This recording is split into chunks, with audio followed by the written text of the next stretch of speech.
Bom, vamos lá. Nós somos a redação do Portal Vermelho. Meu nome é César Xavier. Começamos agora, sexta-feira, às 13h30, a live. Pandemia expõe a importância e as dificuldades do trabalho mediado por aplicativos. No próximo dia 1º de julho, daqui a 12 dias, está marcada uma greve nacional de entregadores por aplicativo. São trabalhadores que sequer constituíam uma categoria, totalmente visibilizados por sua informalidade. Com a pandemia de Covid-19, ganharam uma visibilidade improvável devido à necessidade de classificar os seus serviços como essenciais para uma sociedade em quarentena. Aplicativos de delivery como iFood, Rappi, Uber Eats se tornaram corporações internacionais altamente lucrativas na pandemia, enquanto os entregadores se tornaram trabalhadores altamente explorados e mal remunerados. Para eles, a pandemia trouxe apenas mais concorrência e trabalho intermitente, um gigantesco exército de reserva para o capital. Sua greve exige muito pouco, condições mínimas de trabalho. Não dispõe de banheiros, passam fome carregando comida nas costas, não dispõe de equipamentos de proteção contra o coronavírus e tem que fazer a manutenção dos equipamentos deles, as bicicletas, as motos. O nosso convidado é o mestrando em Ciências Sociais pela Unifesp, Felipe Moda. Ele começou estudando o funcionamento do trabalho de motoristas por aplicativo, que também sofre essa pandemia, e se viu cada vez mais mergulhado nesse universo da informalidade digital no mundo do trabalho. Felipe, boa tarde. Boa tarde, César, tudo bem?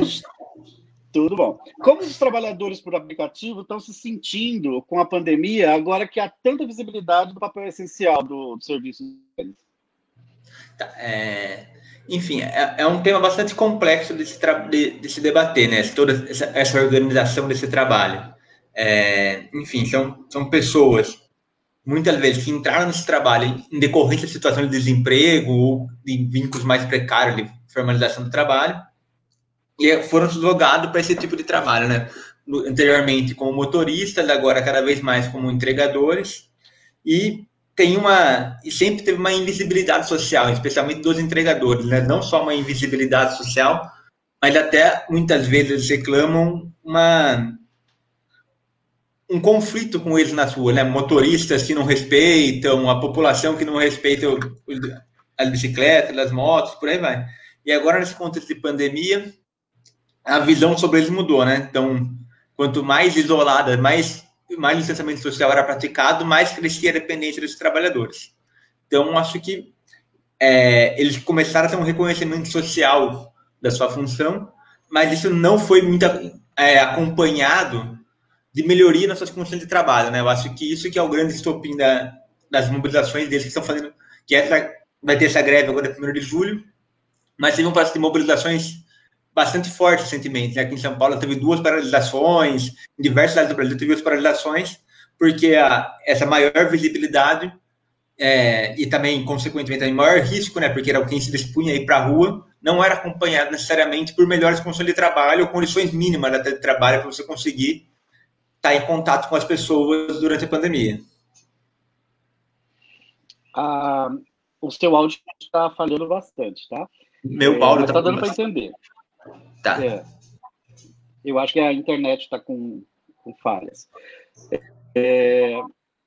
Mas você se surpreendeu quando você ficou sabendo que desses protestos que eles vêm fazendo, né? Já que você vem acompanhando há um tempo, como você imaginava que isso podia acontecer? Então, na verdade, acho que não é tanta surpresa, né? Eu acho que tem um senso comum que ignora o quão articulados esses trabalhadores são. Eu acho que até por ser uma categoria de profissionais novas, que fogem um pouco do sindicalismo tradicional, mais histórico, existente no Brasil, tem essa impressão de serem pessoas desarticuladas. Mas não, desde os motoristas, já foram realizados inúmeros protestos no Brasil inteiro sobre suas condições de trabalho, e agora os entregadores também têm muita organização entre si para conseguirem fazer esse tipo de protesto. É muito comum eles estarem grupos de WhatsApp deles, contato direto entre eles, esperando os pedidos. Então, é uma categoria muito articulada, que um ajuda o outro bastante. Então, é esperado que essa junção, essa grande quantidade de pessoas fazendo o mesmo serviço, e essa articulação que já existe entre eles, que, evidentemente, essas trocas, essas conversas sobre a condição de trabalho levaria a algum tipo de mobilização. Evidentemente, tipo, não vai falar que a maioria dos entregadores, não, sabemos que todas as categorias profissionais, quando se mobilizam, tem sempre esse conflito entre uma parte querendo se mobilizar, outra não, e conflitos normais de todas as categorias. Mas eles têm um nível de organização que eu julgo que é muito superior a muitas profissões que existem há muito tempo no Brasil. Mas é uma forma de organização ainda muito diferente do que a esquerda está acostumado a ter contato ou a fazer parte, né? É muito focado em organização pelas redes sociais. Eles têm uma coisa física também. Então, os motoristas, eles já têm um pouco mais de organizado em questão de associações, eles funcionam muito por associações, e tem também sindicatos em alguns locais. Mas o forte dos motoristas são as associações. Então, as pessoas se afiliam a determinada associação, começam a conversar sobre as suas condições. Mais forte do que isso são as redes sociais, especialmente os grupos do WhatsApp. Todos eles sempre estão em números, daí eles ficam trocando informações, reclamam do trabalho, falam como que foi a corrida, falam como que foi a entrega, reclamam de maus tratos, tanto dos consumidores quanto das empresas. Então, ali vai gerando um pouco de solidariedade entre eles sobre a condição de trabalho, entendeu? Entre os entregadores ainda é mais nas redes sociais, o formato associativo não é tão forte ainda, mas entre os motoristas já está mais, daí é bem desenvolvido. Aqui em São Paulo tem inúmeras associações existentes lá, por exemplo. Eu vi aqui outro dia, estava tentando achar o nome da pessoa, mas eu vi uma reportagem falando de um rapaz que está sendo visto como um líder, né, dessas mobilizações, e que ele sofreu, inclusive, represálias, né? Ele foi cortado de todos os aplicativos. Você conhece essa pessoa? Eu nunca tive contato direto com ele, mas estou acompanhando ele nas redes, estou participando, acompanhando um pouco de longe as mobilizações deles, assim.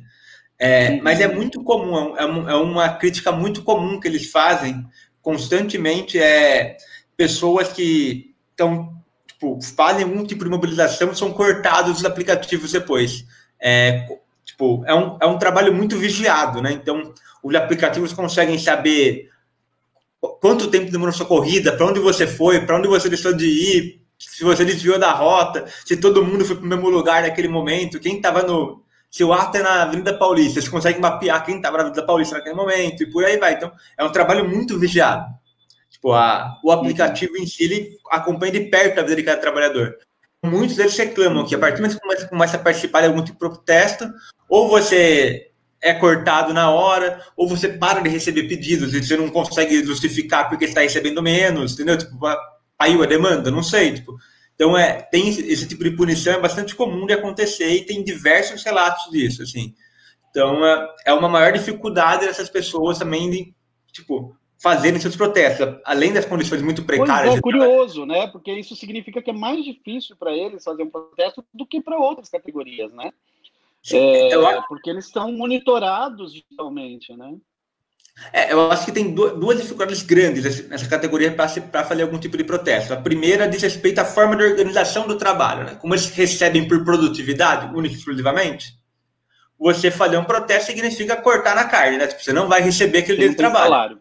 Não tem salário, você não vai receber nada, você vai ficar um dia, você já recebe pouco e você vai abrir mão daquele pouco para fazer um protesto. Então já é diferente de um trabalhador formalizado que um dia de greve ainda, a depender da negociação, você consegue não perder o salário. Ali não tem o que fazer.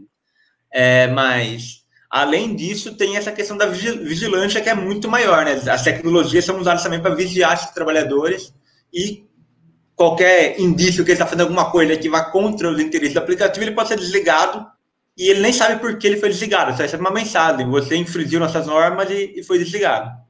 Você não consegue reclamar daquela mensagem, você não sabe o motivo, você não sabe nada.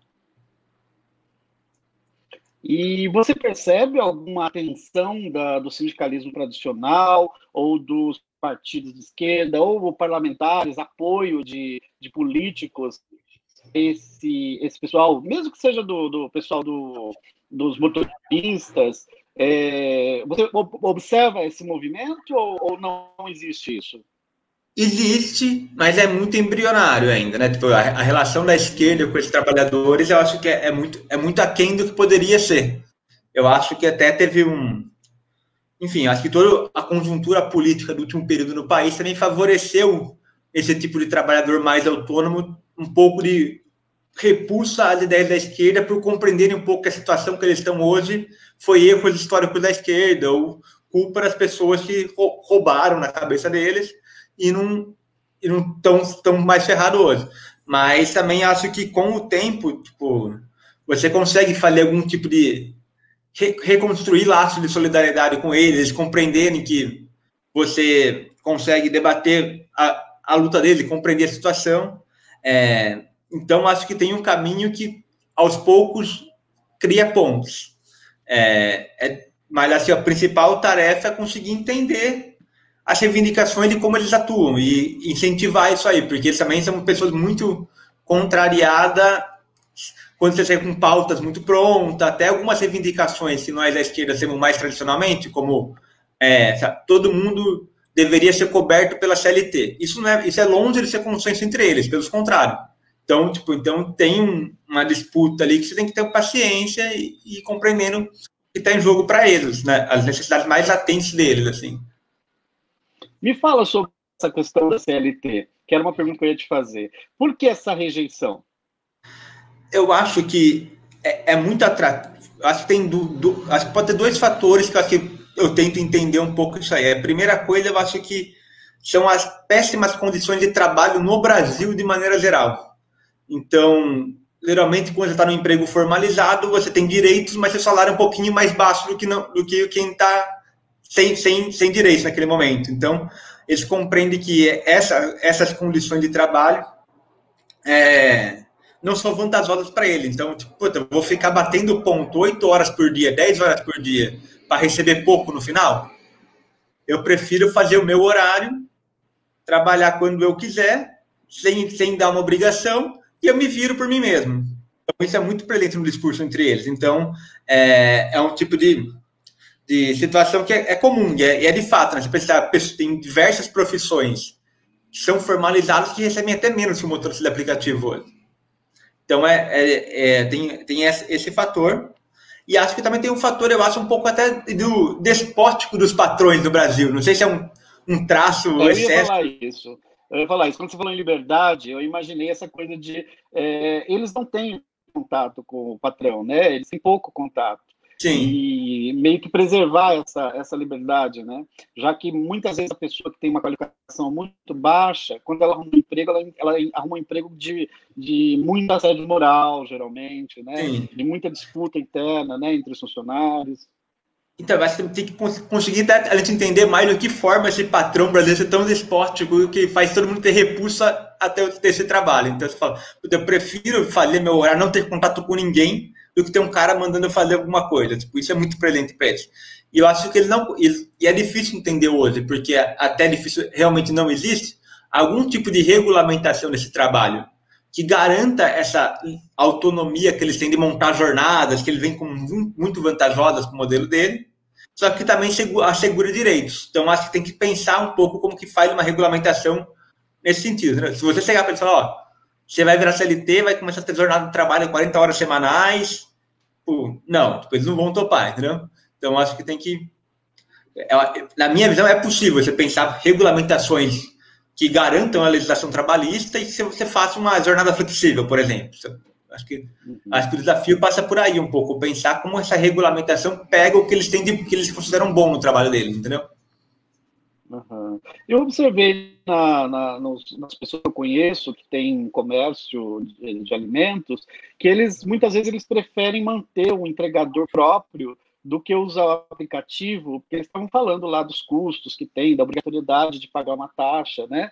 E, enfim, embora os aplicativos pareçam ser muito práticos para eles, né?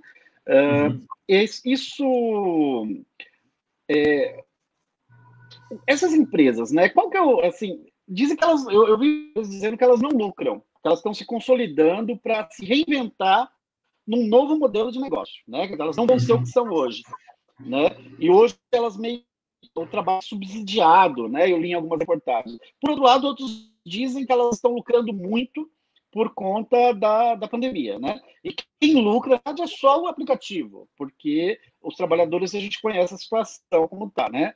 É uma concorrência enorme, né? Porque o que mudou para eles na pandemia foi a contratação de muito mais entregadores, né? Então, eles têm menos trabalho e tal. Assim, o que é verdade de tudo isso que eu te falei? No Tem meu alguma mestrado, transparência nessa história toda? no meu mestrado, eu acompanhei um pouco mais a questão da Uber em si, né? A Uber é uma empresa que diz, pelo menos, tipo, não é transparente todos os dados, que ela não tem lucro, mas justifica essa ausência de lucro dela pela expansão do mercado. Então, ela era uma empresa financiada muito por capitais de risco, então muitos investidores vão colocando dinheiro nela, e ela pega esse dinheiro e tenta ir para novos mercados. Então, primeiro era o crescimento do serviço de motorista para diversos países, ela atua em 60, 70 países no mundo, então são poucas empresas que conseguem prestar esse serviço tão espraiado pelo mundo inteiro, está em todos os continentes, e agora para novos serviços, né? Por exemplo, o serviço de entrega da Uber. Então, eles falam que todo o lucro deles é gasto para aumentar esse império que eles estão montando nesse momento. Que isso a longo prazo vai ser mais lucrativo do que esse não investimento. Então, é esse o discurso que eles falam. Se isso é real, é difícil saber, né? Porque uma empresa privada não tem obrigações de levantar suas planilhas e mostrar seus custos e tudo mais. Mas, segundo eles, é assim que eles funcionam. Então, o lucro não é uma empresa que agora quer lucrar enormemente. Ela quer expandir seu negócio e monopolizar mercados. Então, ela tenta, ao máximo, quando chega num país, fazer propagandas para atrair mais motoristas, para ganhar, para ficar mais forte do que uma concorrente. Ela é uma empresa muito agressiva nesse sentido. Então, é por aí que eles estão esperando. Então, crescer para depois tentar acumular mais. O que eu acho muito interessante na sua pesquisa é você investigar o modo como funciona, né? Funcionam os aplicativos, funciona o trabalho dessas pessoas, como que é essa dinâmica toda, né? Se eu quiser entrar num desses aplicativos como motorista ou entregador, o que eu vou encontrar como dinâmica de trabalho, Felipe? Tá. A primeira coisa entrar é muito fácil. Tipo, isso que é o grande atrativo para todo mundo que está desempregado, né? Tipo, então você fala, puta, estou desempregado, tenho um carro parado na minha casa, eu vou entrar nisso aí que semana que vem eu estou ganhando dinheiro, que de fato acontece isso. Então você vai lá, você baixa o aplicativo da empresa no seu celular, manda alguns documentos para ele, geralmente é a foto do RG, alguma coisa assim, manda a foto para mim, eu tenho o meu carro aqui, ó, esse aqui, que está no meu nome, o registro dele, e eu vou trabalhar com ele. Se o carro tiver conforme as especificidades que a Uber pede, que tem 4 portas, não tem um modelo muito velho, você já pode estar trabalhando. Não tem processo seletivo, não tem número de vagas, não tem nada disso. Então, você escolhe entrar nesse trabalho, basicamente. Daí, a partir do momento que você entrou, você liga o aplicativo e começa a receber chamadas. E você vai ganhando a cada corrida que você vai fazendo. Então, você ganha um percentual de cada corrida que você faz. Né? O usuário pede, R$10 para mim essa corrida. Geralmente, para um motorista, fica R$7,50 para ele e R$2,50 para a empresa. Em média, é isso. Esse número é bem variado. E a cada uma vez por semana, todo o dinheiro que a Uber, das coisas que eles ganharem em cartão de crédito, a Uber repassa para eles. Então, você fala, puta, estou sem nada, estou trancado aqui em casa. Entrando nesse trabalho, semana que vem eu ganhei uma grana. Melhor do que ficar procurando emprego. O problema é que nunca vem nesses contas, daí, tipo, a longo prazo, o que acontece, né? Tipo, daí você vai ter que trocar o pneu do carro mais, a troca de óleo, gasolina, comer na rua, tudo coisa que falha em você usar muito o seu carro mais. Isso não é somado no primeiro momento. Então, aí que está o grande jogo a dificuldade dos motoristas, que é muito lucrativo no primeiro mês, no segundo mês, no terceiro mês. A hora que você tem que trocar todos os pneus do seu carro e trocar o óleo e tomar uma multa, daí ela começa a dificultar um pouco mais. E daí começa a você entrar num ciclo um pouco vicioso também, porque como você tem conta para pagar, você vai ter que trabalhar mais, daí você trabalha mais, você toma mais multa, por exemplo, e você vai virando uma bola de neve.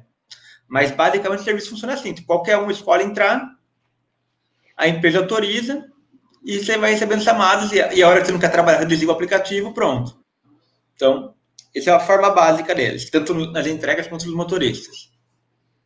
Eu já vi casos de motoristas em particular, né, que eles constroem uma carreira mesmo, né, nessa área. Eu lembro de um que ele transporta pessoas famosas, sabe? Uhum.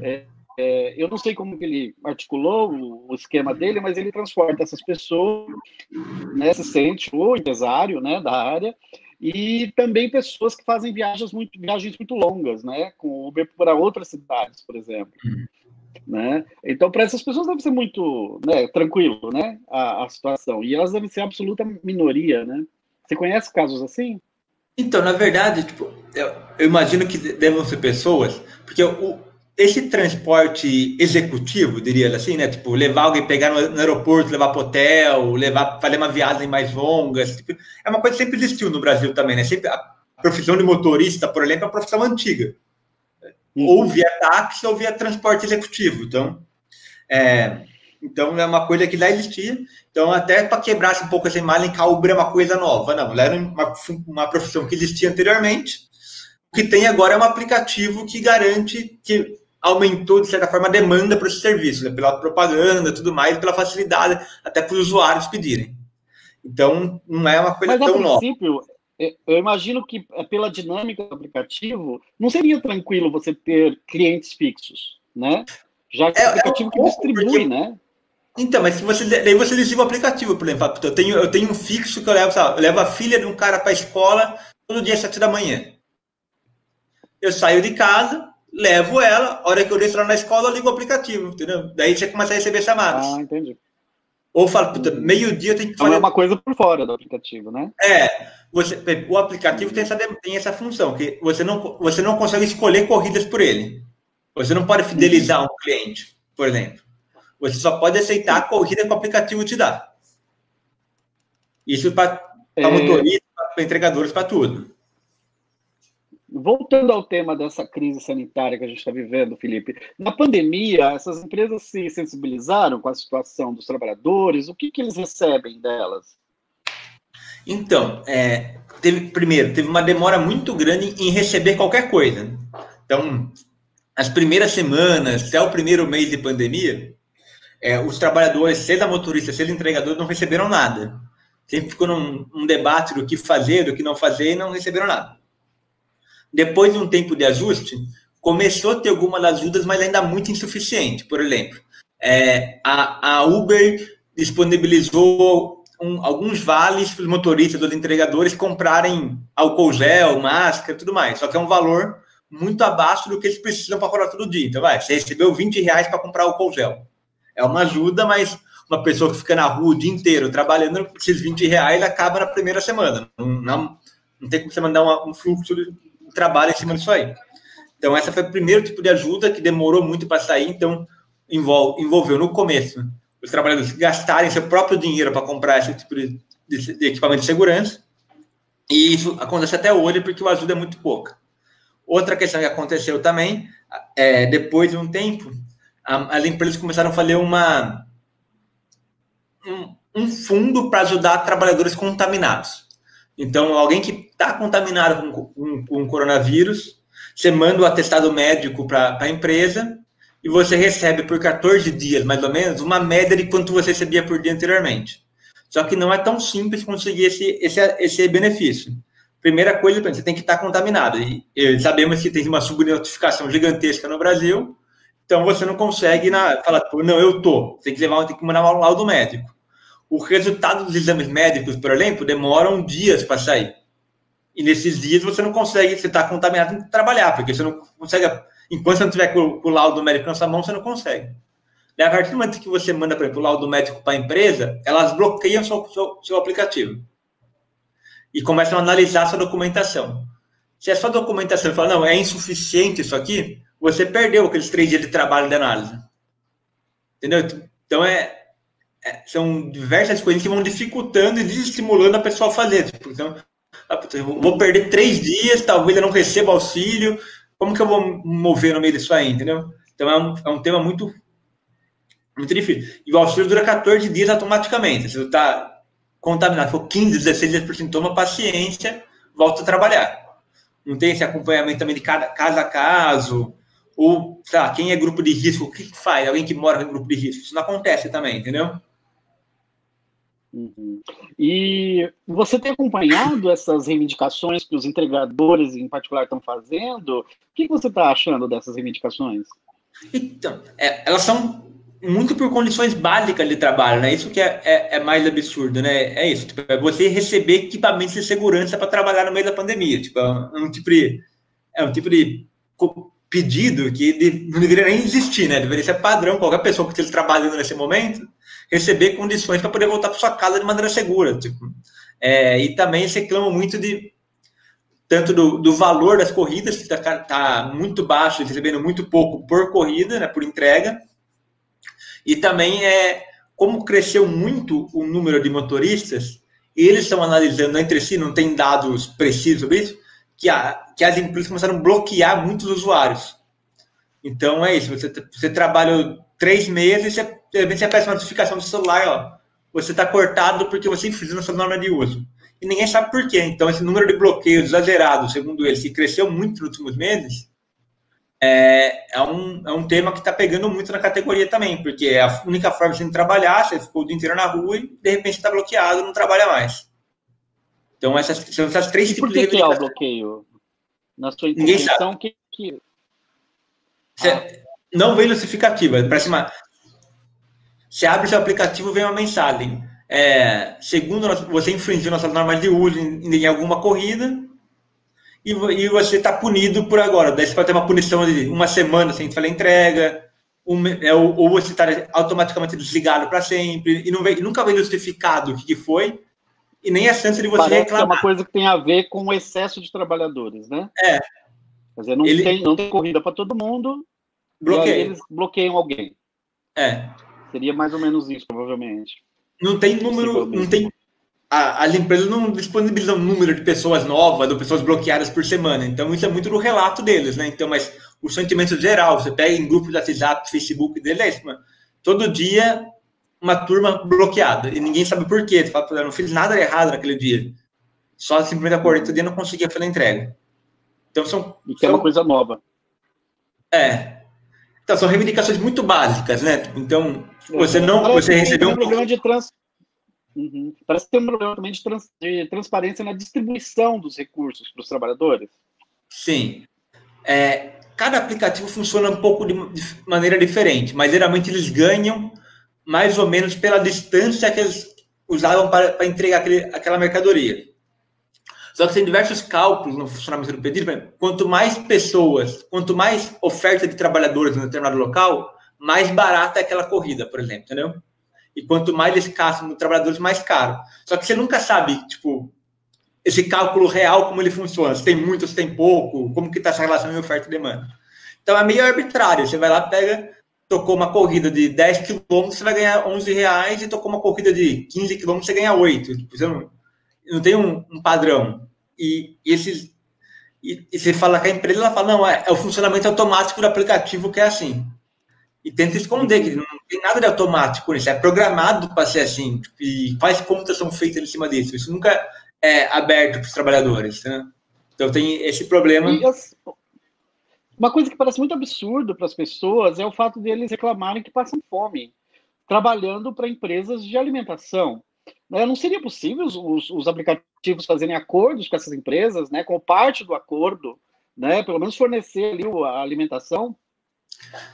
Acho que seria completamente viável, né? Tipo, uma empresa que lucra tanto garantir alguma marmitex, alguma coisa para os trabalhadores pegarem durante o dia. Isso, algumas delas dão raramente, tipo, tem alguns postos de entrega, mas é muito raro isso, em poucos locais das cidades, mas a maioria não. Você fica o dia inteiro trabalhando, carregando comida nas costas, e se você ganhar o suficiente, você come no fim do dia.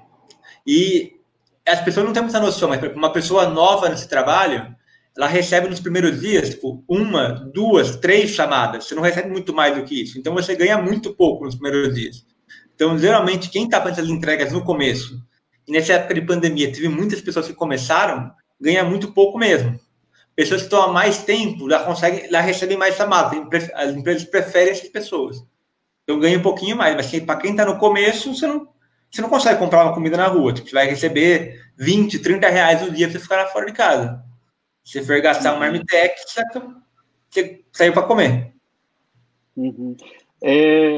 Eu não sei se vocês conhecem a cadeia toda, provavelmente não, né? Mas eu vou fazer a pergunta mesmo assim. Entre o empregador e o aplicativo tem os restaurantes, por exemplo, né? Você sabe se é sempre um benefício para essas empresas aderir ao delivery? Então, tem muitas empresas que falam que não, mas eu nunca vi, assim, não tem nenhum estudo mais detalhado sobre os impactos das empresas de delivery nos restaurantes. Geralmente são nos trabalhadores, né? Então, tem poucas pessoas ainda que analisaram. O que tem mais é reportagem de muitos é, donos de pequenos restaurantes reclamando que a taxa que essas empresas cobram são muito altas, só que também hoje em dia, como tem esse monopólio um pouco do mercado, se você não entra nessas empresas, você não recebe pedido, né? Tipo, tem poucas pessoas hoje que pegam, ligam para o restaurante e falam, quero isso. Ela é praticamente Geralmente uma plataforma de propaganda, né? e você, é difícil você ter o telefone nos seus restaurantes hoje em dia, né? Uma coisa que era comum antigamente. Você vai pedir uma pizza, você ligava na pizzaria, pedia uma pizza, o cara te entregava. Hoje em dia você liga no aplicativo, vê a pizza mais barata, ou alguma que você conhece realmente pede ali. Então, você acaba, para ter que entregar alguma coisa, ter que entrar nessa lógica um pouco, e cada vez mais a taxa aumenta e você começa a não valer a pena. Eu já vi a reclamação também sobre esses e-mails que a gente recebe, né? Oferecendo um 100% de desconto, né? Sim. E aí eu imagino, quem é que está pagando essa comida que eu vou receber de graça? Geralmente é o né? restaurante. Provavelmente a empresa, né? Então eu vi muito eles reclamarem disso, né? Que num primeiro momento eles... Imagina que se eu recebi provavelmente o restaurante está tendo que oferecer uma quantidade, né, de pratos gratuitos, né? E não só... Para eles é um prejuízo, né? Esse subsídio. É uma lógica monopolista no setor, né? Porque manda para um monte de pessoa todo dia, ó. Aqui é de graça, aqui é de graça, aqui é de graça. Você fala, eu que nunca pedi, vou pedir uma vez. Aí depois e vira um hábito na sua vida. Você começa a pedir sempre por ali. Então, é uma tática de criar um grande monopólio no serviço. Então, elas são de fato muito agressivas. Sabe? Busca por clientes e por novos entregadores. Propaganda como você falou, né? Não existe nada muito concreto em termos numéricos, mas antes da pandemia tinha reportagens que falavam do impacto, né? E diziam do sucesso que é você entrar. Porque você entra, se torna conhecido, começa mesmo a receber muito pedido e, de repente, vira esse hábito, né, generalizado na população em relação àquele restaurante. Né? Mas depois da pandemia, eu imagino que isso muda um pouco, porque a oferta é muito grande. Né? Eu vejo aqui na minha rua todos os botequinhos menores, com a comidinha mais simples, estão oferecendo delivery. Né? Então, eu imagino que o impacto positivo não deve ser tão grande hoje. Né? E também tem essa lógica até do funcionamento do aplicativo, que já vi muitos comerciantes reclamarem que no começo, a hora que você abre o aplicativo, o restaurante era um dos primeiros a aparecer. Com o tempo, Sim. Você vai indo para trás. Vai caindo. Daí a demanda começa a cair. É muito comum isso aí. Você falou numa outra entrevista sobre a questão dos algoritmos. Né? Assim como as redes sociais, os mecanismos de busca, né? Os aplicativos de trabalho também utilizam algoritmos. Como que isso afeta o trabalho? Então, por exemplo, isso é um exemplo concreto. Tipo, é um cálculo algoritmo que faz determinado restaurante ser o primeiro na lista e o outro ser o 10º. E é um cálculo que ninguém sabe como que é feito. Então, só sabe, você liga para a empresa e fala, não, o sistema funciona assim. Tipo, mas os algoritmos geralmente são programados para funcionarem assim. Então, isso acontece com os trabalhadores. A empresa que se sujeita mais às regras do aplicativo, como, por exemplo, oferecer pratos gratuitos, às vezes vai mais para cima, né? E com os trabalhadores é a mesma coisa. Muita gente, eu já vi que tem muita gente que oferece o frete grátis. Né? Ou seja, o aplicativo, ele não vai usar o entregador do aplicativo, que é o entregador caro, né? Ele vai usar um entregador próprio que fica mais barato. Melhor pagar. Ou ele vai entregar nas imediações, né? Ele reduz o percurso, né? E entrega nas imediações. Né? Quer dizer, essa pessoa provavelmente vai lá para baixo, né? Esse restaurante. E isso acontece com os trabalhadores, tipo, o cálculo algoritmo que determina quem vai receber um pedido agora, quem vai receber outro, que tipo de pedido você vai receber, quanto você vai receber naquele pedido. E ninguém sabe como essa conta é feita. E aparece como algo natural, automático. Tipo, é assim porque funciona assim. Não é, tipo, é programado para funcionar assim, entendeu?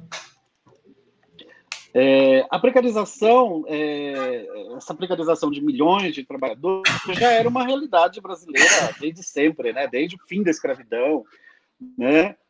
O que muda com os aplicativos em relação a isso? Eu tenho a impressão, por exemplo, que eles se sentem mais pertencendo a uma categoria, né? Antes o trabalhador informal não se sentia parte de coisa nenhuma, né? Uhum. Isso é um debate bom, porque geralmente muitas pessoas que analisam esse tipo de trabalho partem mais ou menos do cenário da Europa, por exemplo. Começou a ter trabalhos precarizados. Agora você olha para o Brasil e fala, não, sempre teve um trabalho precarizado. Boa parte da nossa história, a maioria da população trabalhadora era informal. Então então isso aqui não é tão novo assim. Então pessoas que recebem por produtividade, pessoas que não têm direitos trabalhistas, isso é comum no Brasil. Eu acho que a grande novidade por parte dos trabalhadores é isso de pertencer a uma categoria profissional. E acho que para as empresas foi uma maneira que se começaram a encontrar de submeter o trabalho informal à lógica do lucro. Então, você tinha um monte de entregador espalhado, trabalhando de maneira autônoma por aí antigamente, agora tem uma empresa que consegue condensar todo esse trabalhador gigantesco, essa massa de trabalhadores sobre o seu domínio e ganha em cima deles. Então, esses aplicativos, eles são muito lucrativos por isso. Então, eles pegam trabalhos informais, sempre, tipo, ser entregador, ser motorista, passear com o cachorro, ser manicure, e pega todos os professor de inglês. E submetem esse trabalho que engenheiros, né? Então, né, era um trabalho que era uma prestação de serviço, que ninguém tinha lucro em cima daquilo, né? Então, eu pagava uma pessoa, ela me dava aula. Então, era uma troca individual. E agora vira um trabalho subordinado ao capitalismo. Tem uma empresa por trás disso que organiza esse trabalho, que tem lucro, que ganha dinheiro em cima do trabalho dos outros. Então, essa é a grande mudança que tem hoje, eu acho. Que o trabalho informal passou a ser lucrativo para gigantescas empresas, como não era antes. Qual que é as diferenças e semelhanças de perfil entre os motoristas e os entregadores, por exemplo? Uhum. Que são os objetos de estudo mais próximos seus. Então, não tem muito dado disponibilizado sobre o perfil deles, né? Porque, primeiro, pela rotatividade. Então, é difícil você mapear quem são eles. Mas tem algumas pesquisas que realizaram com todas as categorias e começam a traçar um pouco, pelo menos, um perfil mais pontual. O que dá para perceber é que os motoristas ainda são pessoas que ou estavam entrando no ensino superior, ou já se formaram e perderam o emprego. Então, são pessoas que já têm uma história, são um pouquinho mais velhas, que já têm um histórico profissional desenvolvido, pelo menos já estão na universidade. Mais qualificação? Os entregadores não, já são uma categoria... Tem a social, né? Já são uma classe mais precarizada. E falam que tem uma diferença entre os entregadores de moto e de bicicleta, por exemplo. E faz sentido, né? Porque um cara que consegue comprar um carro e trabalhar e manter aquele carro, já tem alguma renda. Daí o cara que compra uma moto e o cara que faz entrega usando a bicicleta do Itaú, ali, que está ali perto, é outro tipo de renda que você tem para entrar naquele trabalho. E é vantajoso. O cara que tem uma moto, ele recebe corrida melhor que quem tem bicicleta. O cara da bicicleta quer ter uma moto. Só que não tem renda para isso. Então você vai criando essa própria estratificação entre eles. Assim. Então isso é muito comum mesmo. Isso acontece de fato, mas o perfil de fato de todos, um censo desses trabalhadores, isso não existe. As empresas não disponibilizam dados sobre isso, por exemplo. Uhum. Você acredita que os motoristas também podem vir fazer greve ou... Na verdade, eles já fizeram algumas coisas, né? Já fizeram algumas. Nesse momento, pelo que eu acompanho em nos grupos do motorista, eles estão um momento um pouco mais desarticulado. A demanda pelo trabalho deles caiu muito, né? Pelo menos 3 meses de isolamento social um pouquinho mais forte, não foi tão forte, mas foi um pouco mais forte.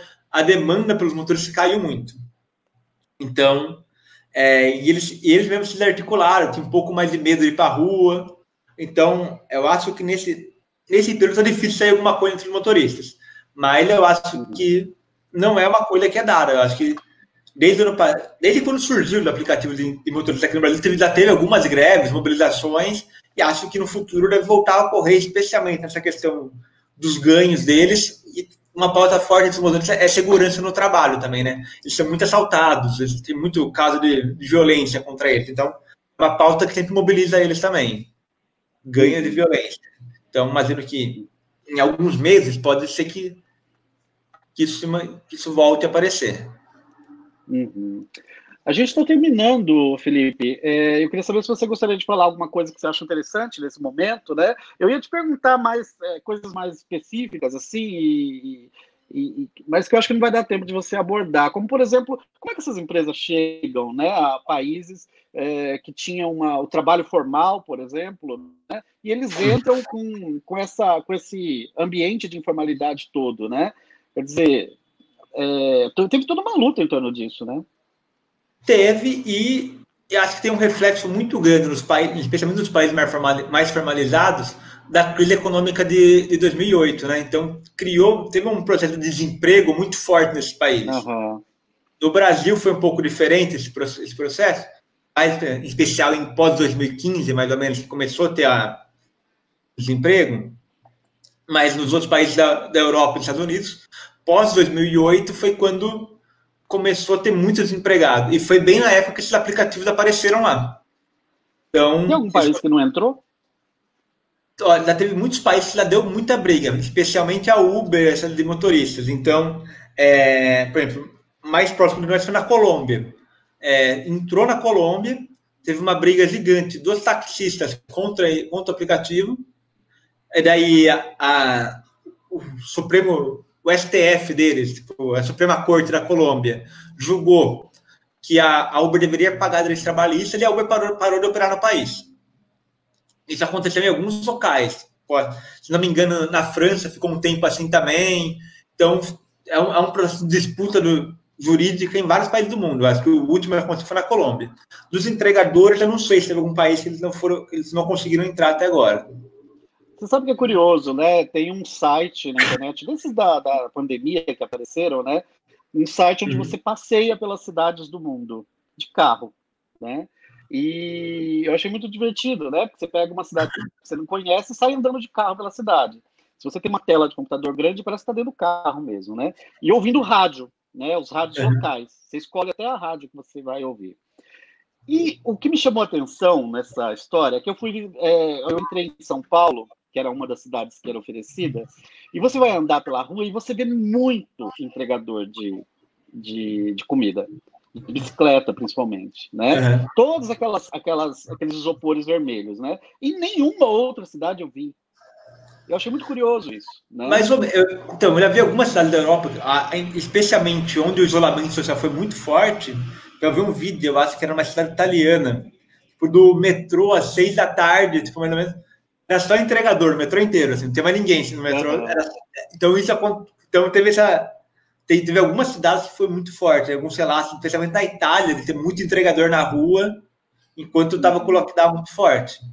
Então, mas São Paulo tem uma massa de trabalhadores muito grande, hein? É uma cidade que mais tem motoristas e entregadores no mundo, assim, então é bem chocante mesmo. Eu acho que tem a ver com a relação da pobreza mesmo, né? Da falta de emprego, os países que estão mais agravados talvez tenham mais relação com isso, né? Sim. Me fala um pouquinho sobre a sua pesquisa. Você caminha para onde com essa pesquisa, para a gente encerrar? Tá, então para encerrar, na verdade, a minha pesquisa Você está indo para o doutorado?